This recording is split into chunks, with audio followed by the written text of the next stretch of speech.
there, everybody. Welcome back to the Planet Trains of Comics channel. My name is Matt, and today we're going to review King Conan #1.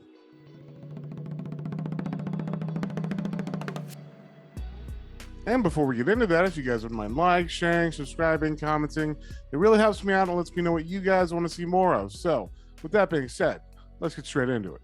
And as we see, we got the cover here. It's a Marvel comic, and it is by Aaron, Asrar, and Wilson. And we start off in the ocean here. Conan has shipwrecked and has found an island, but the island has something going on because as he's approaching, the water is full of maggots. As he's like trying to spit it out and everything, he realizes the wriggling. And it seems as he gets on the island that this place is just full of death.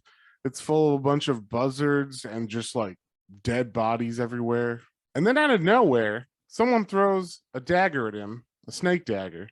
Somehow, because he wasn't on the ship with Conan, Thoth-Amon just happens to find Conan on this island. Not really sure if he was looking for him and knew where he was, but they don't explain it. They just say he shows up and they begin to fight.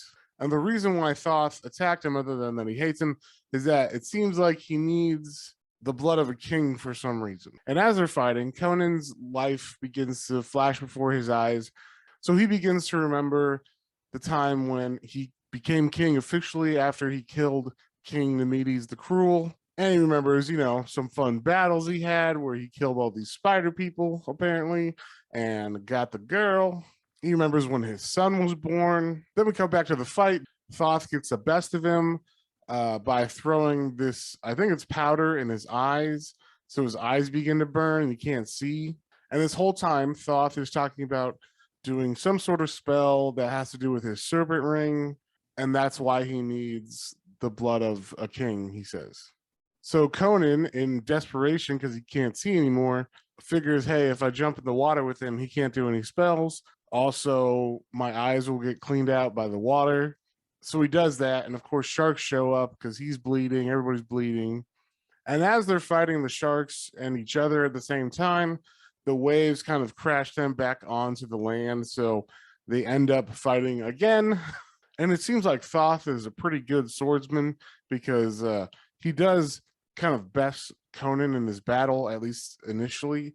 He does cut Conan pretty good a couple times, and the blood falls on his ring, but the spell doesn't work because Conan has given up his kinghood, I guess, to go travel on adventure. And this really pisses off Thoth because he thought he was going to have some kind of awesome spell going on. But it turns out that because the ring spell didn't work, Set totally like abandons him and he doesn't really have powers anymore after that. And because Thoth no longer has the magic of Set with him, Conan is finally able to best him in the swordplay, and he's super pissed. So he raises his arm to give the killing blow, and I'm going to leave it right there. I don't want to spoil the rest of this issue. So before I get further into this review, just to let you guys know, I am biased to Conan. I pretty much buy everything that is Conan, so I enjoyed this one quite a bit. It wasn't like the best Conan comic I've ever read, but I had a lot of fun. They go into a lot of backstory and stuff in his flashbacks and whatnot. The only thing I was confused on was why Thoth-Amon showed up. He just kind of shows up randomly, but other than that, I thought it was a pretty epic fight scene between them. So even though I was already, I'm definitely going to pick up the next issues because I want to know what happens. And this definitely feels like maybe this was supposed to be the end of the series. Like if the series had gone on and continued and didn't stop at issue 25. So it does feel cohesive with the last Marvel run, which is nice. And it's got the same artist, I believe, too. So, and I should say the art's really good in this. Like the battle sequences are very cool. There's a lot of action. The story flows pretty well, other than the Thoth-Amon just showing up out of nowhere. So this one's going to be one of those like modified with an asterisk reviews, because if you don't like Conan or you don't like sword fighting and stuff like that in a comic, then this one's probably not for you. But for me, I would give this one a 3.5 out of 5. It was solid. It wasn't like the best thing ever, but it was fun, and I definitely want to read what's happening next. So if you like what you guys saw, definitely pick that one up at your local comic store, and we will see you guys on the next one.